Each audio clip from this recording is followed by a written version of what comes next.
While battle raged below, on a different level of the fortress, the smell of smoke reached Ciri's nose, and she felt the floor and walls shake. Against her better judgment, she shouted out Yennefer's name, desperately trying to find her. And out of nowhere, she's jumped by the last person in the castle that she wanted to see. Bonhart pins Ciri to the wall with his elbow, and thanks her for hollering the way she did. Otherwise, he wouldn't have been able to find her. He gets off of her and throws Swallow at her feet. He confessed that prophecies and destinies didn't concern him. All he wanted was to baptize his sword with her blood. Ciri threw her blade over her shoulder, as she knew that she couldn't win. She had a plan, however. She placed her knuckles to her temples. Knowing what she was doing, Bonhart charged her. Before his blade found its mark, Ciri had vanished. Ciri breathed in a sigh of relief before taking in her surroundings and realizing she had teleported a mere 50 feet away. Though preoccupied with Geralt and Yennefer, Vilgefort's magic was still mostly intact, so it hindered her ability to teleport effectively. Seeing her in the not-so-far distance, Bonhart charged, and Ciri ran. She reaches a forked corridor, and she's forced to pick a path. She picked wrong, however. She rounds a corner, and is faced with several guards. She knew Bonhart would be close, but she had to try and run back. But as soon as she turned around, she was frozen.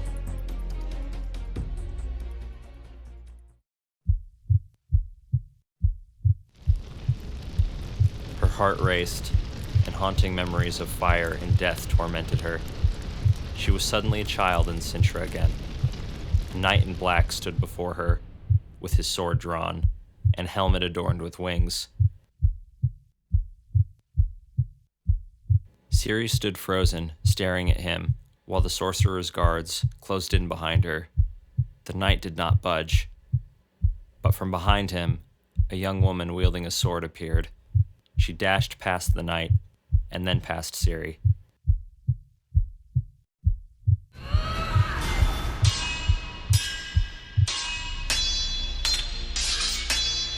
She began slashing at the guards flooding through a doorway. The knight then made his move. Ciri put her guard up, but he simply walked past her and began trying to shut out the guards pursuing them. Ciri turns around and realizes what is happening. She shakes off her shock and begins slashing at the ironclads trying to force their way through. After an intense struggle, they manage to shut the door and bar it, giving them a second only to breathe. Cahir immediately notices that Angulami had been slashed in her inner thigh. Ciri went to her side and used her scarf and a belt to tourniquet the wound.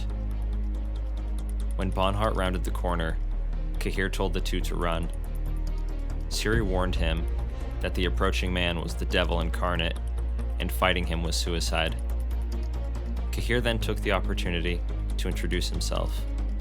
He tells her that he had been traveling with Geralt to rescue her, and was absolutely not going to run. He wanted to save her, and with the wounded Angulami leaning heavily on her, she wasn't in a position to protest. Bonhart closed in. He tells Cahir he had no interest in killing him, but if he didn't move, that he would. Ciri threatens Bonhart, saying he had met his match, as he was currently before a Witcher. Obviously, however, he was not intimidated. He pulls out his medallions and expresses his excitement that he would be adding another to his collection. Ciri takes Angulami, and they make for a retreat. Bonhart, being fueled by a bloodlust for Ciri, charges Cahir.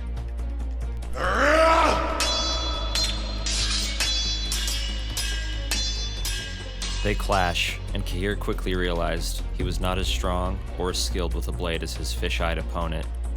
But he fought hard, and knew that he'd have to try something unorthodox to win this fight. Bonhart praised the young Nilfgaardian's skill, but he digressed that he knew Cahir was no witcher. They exchanged one more time when Bonhart unleashed a vertical slash aimed at Cahir's chest, which he parried, but far too slowly. As a young boy, Cahir was taught to hate every Nordling. The funeral of his brother was held when he was very young. He died fighting against the Northern Realms, and his mother wept the loss of her son.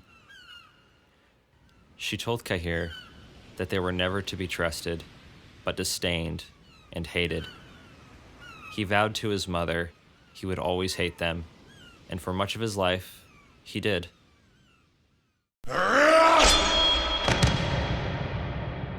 But now, in Castle Stygia, he had fallen, died, to save the life of a Nordling. Ciri had carried Angoulême as far and as fast as she could, but the weight that she was adding to her encumbered her fast. She set the girl down. She was as pale as snow, and still losing a lot of blood. On the ground hall of the castle, with a great deal of effort, Angoulême asked Ciri if when she was queen, if she could be a countess. Ciri kneeled by her, and the weak girl rested her head on Ciri's shoulder. And a fair amount of time passes until she realized that the girl leaning on her shoulder had bled to death. The castle continued to shake from the chaos being unleashed from Vilgefortz, Yennefer, and Geralt. But Bonhart rounded the corner and found Ciri once again. She knew she had to keep running, but she knew she couldn't run forever. After a few more halls, she stops and turns to face him. He doesn't take too long to catch her. He stops. She knew what it is that he wanted. He wanted her to fight. She readied her weapon and tried to slow her heart rate.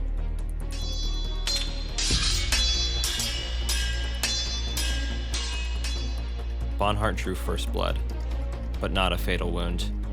He reveled in the moment, knowing that soon he would finally kill. He once again digressed that he cared not for the prophecy or for a reward he could get. He wanted her blood. His self-narration concluded with reminding Ciri that she no longer had an escape route. She turned her head and saw that he was right. Behind her, the floor diminished to beams stretching over the floor to the castle beneath them. But she knew she couldn't win against the bounty hunter in a straight fight. And then it hit her. All the time as a child, standing on a beam, with the pendulum swinging, and a witcher below criticizing her form. She slowly backed onto one of the beams. Bonhart smirked. He wasn't afraid of whatever her tactic was. He came at her furiously, indifferent to whatever she was planning. He feinted strikes in an attempt to make her lose her balance. And it would have cut her in half had she not been dodging in anticipation. She eventually began to catch on to his tactics. She pushed through his feint and caught him under the arm. Not enough of a blow to slow the monster. Things were bad. The longer she spent fighting, the longer he could learn her habits and faults and exploit them. She had to think of something, and luckily, she did. Her childhood muscle memory kicked in. She vaulted to the adjacent beam, and then back onto the previous one, but behind her opponent, and not without striking. Before landing, she pushed off the adjacent beam and slashed. The bounty hunter froze in disbelief. His blood began rushing from him. The rage pushed him, but Ciri can tell that she injured him. He attacked again, but he was slow, and his beam was now soaked with his blood. This caused it to be slick, and he looked at Ciri before plummeting to the floor below. The fall didn't kill him, but he was separated from his sword and laid mostly motionless. Ciri leapt down and knelt next to him. His fish eyes widened with fear, the most emotion she had ever seen in his face. He had the nerve to ask Ciri for mercy. Ciri stared him down for some time before she grabbed the Witcher medallions from his neck and turned for the exit.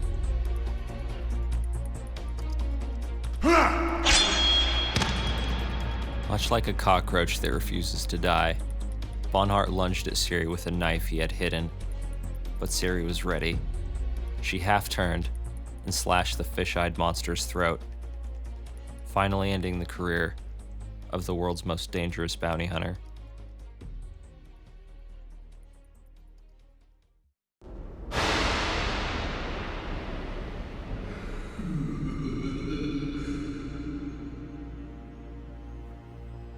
The deafening battle between Vilgefortz, Yennefer, and Geralt was still raging on. However, it wasn't really much of a battle. Geralt and Yennefer were more so avoiding and blocking the sorcerer's magic for their lives. He hurled lightning and fire relentlessly. Growing bored with things, he shot a bolt of lightning into the ceiling, bringing massive chunks of stone falling towards Geralt. Injury and exhaustion prevented him from moving, but luckily he had support. He looked up from his hands, feebly guarding his face. Yennefer had shielded Geralt from the rubble. Out of sheer contempt, Vilgefortz hurled her into a column, removing her from the fight. Suddenly, a flash occurred in the room. Vilgefortz wailed as Regis, in the form of a giant bat, slashed the sorcerer across the face. He had him by the throat, but Vilgefortz wouldn't be taken out so easily. He conjured two massive hands and ripped the vampire from him and pinned him to a pillar, quickly accompanied by a white-hot flame that incinerated the vampire and the pillar behind him, leaving nothing more than a pile of ash on the cobblestone floor. Vilgefortz halted his magical onslaught. It's not how he wished to kill the Witcher. He conjured the staff that he had shattered Geralt's leg with. He reveled a bit, like he loved to do. He felt the need to remind Geralt that he is only alive because he had allowed it, but this time, no such mercy would be shown.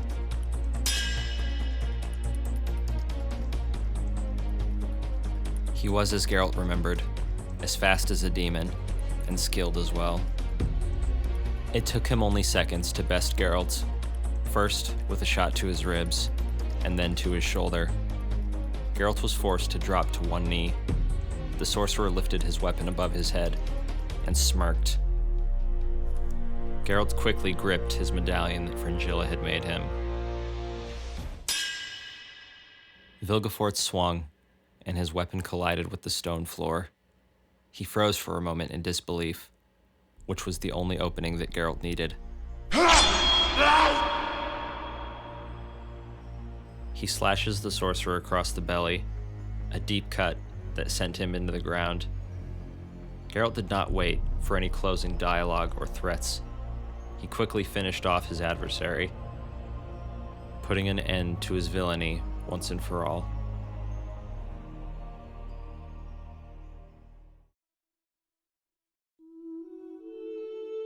Yennefer had gotten up and approached Geralt. She had no idea that he was capable of illusion spells. He told her that he wasn't, but Fringilla's amulet possessed special qualities that caused the mage confusion for the second that allowed Geralt to best him. They embraced for a brief moment before something else caught their attention. The young girl who they had raised together rounded the corner. The two separated and embraced her. Yennefer, in all her maternal urges, brushed the hair from her face and wiped blood from her, while Geralt remained more stoic. As much as Geralt wanted to just hold the two of them, he was not able to. He remained stoic and reminded them that though they were finally together again, they were not safe. They had to come together one more time and make for the exit, which was back from where they came.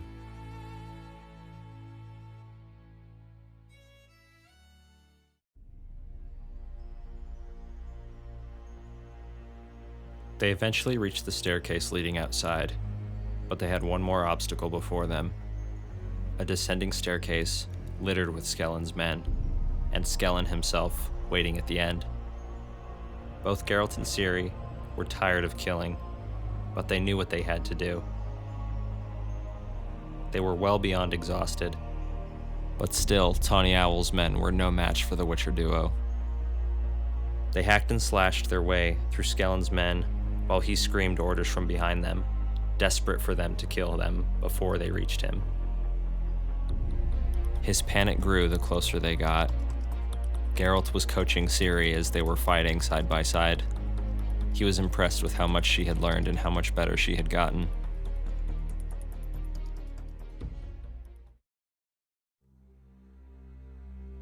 They were nearly to the bottom of the stairs when suddenly, from behind Skellen, knights in black armor, decorated with silver salamander cloaks, began flooding in. Skellen and his men dropped their weapons as more and more men came flooding in. Geralt and Ciri were weary. They set their swords down and sat on the steps. Ciri rested her head on Geralt's shoulder. Yennefer joined them, resting her head on his other shoulder. Skellen's men were being detained as they sat. The Nilfgaardians who had just entered made way for an officer who entered and stood face to face with Skellen. He told him he would be tried for charges of treason.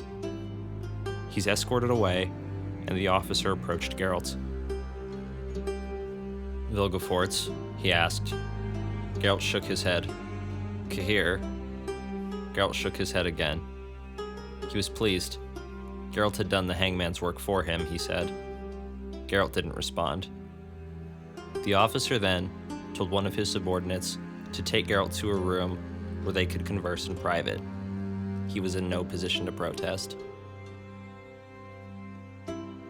They were now alone, and Geralt knew at once who he was now having a conversation with. The Emperor of Nilfgaard, Emhyr. However, Geralt knew him by another name, Duny. Princess Pavita, Princess of Cintra's lover, and Ciri's father, and Geralt greeted him as such. Emhyr was impressed that Geralt had recognized him, and he confesses that he had always had the suspicion. Emhyr wished to speak to Geralt for one reason, and during their talk, Geralt gets the Emperor to explain his involvement in Ciri's life from the very beginning. Emhyr's father was once the Emperor, but he was overthrown. At the young age of 13, he was transformed into a monster in front of his father by a mage in an effort to break him while being tortured. His father would not break, so he was killed, and young Duny was sent into the forest.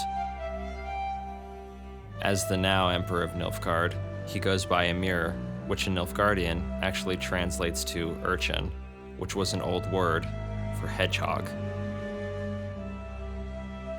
The mage did make a mistake in his work, however. At night, his human form returned to him. He still, however, was forced to flee his country and traveled north. It was here that he would meet the astronomers Arthisius, as well as Vilgefortz, who made him aware of the prophecy regarding the lion cub of Cintra and her child that would change the world. And so his plan had begun. Duny would become the Duke of Cintra and give Pavita the child who will start this process. Eventually, the time came for Duny to die. At the hand of Vilgefortz's maelstrom, Duny is now dead. It was time for Nilfgaard's new emperor to rise. He returned to his homeland, and using those still loyal to his father and his newfound allies, he reclaimed his throne. He then set his sights north, in Cintra. His goal resided there.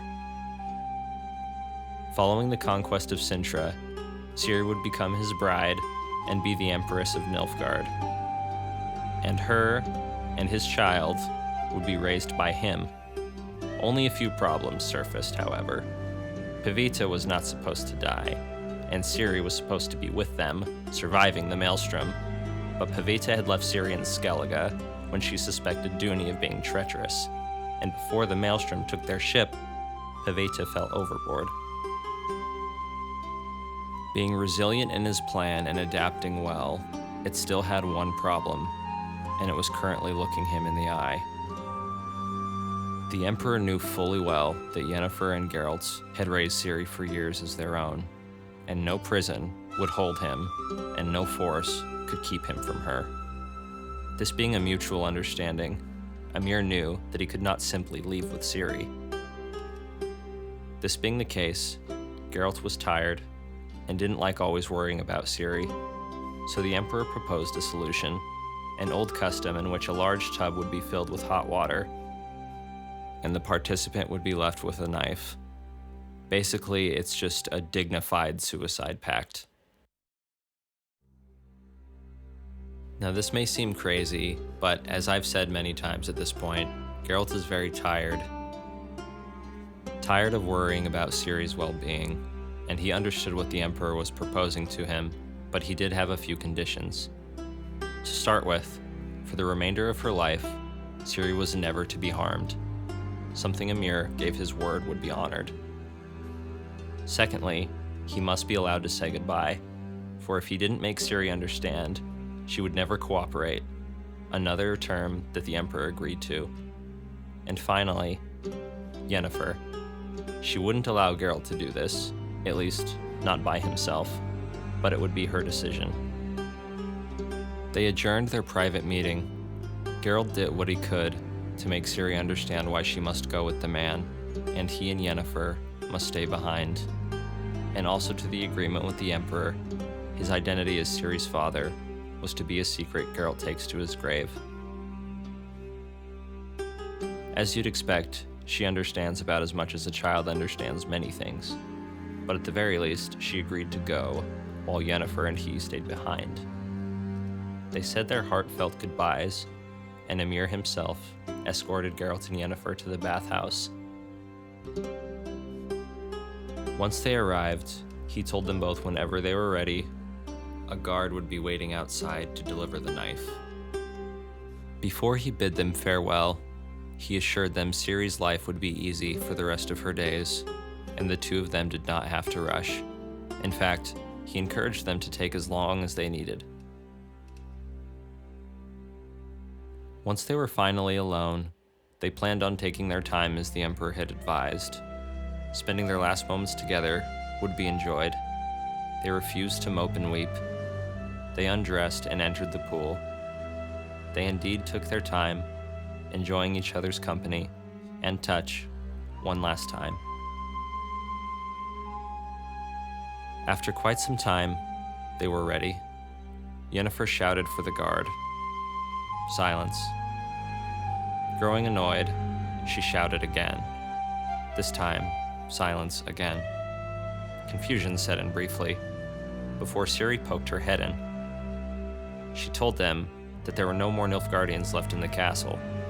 In fact, there were the only 3 left at all. A silence fell, a silence filled with deafening confusion.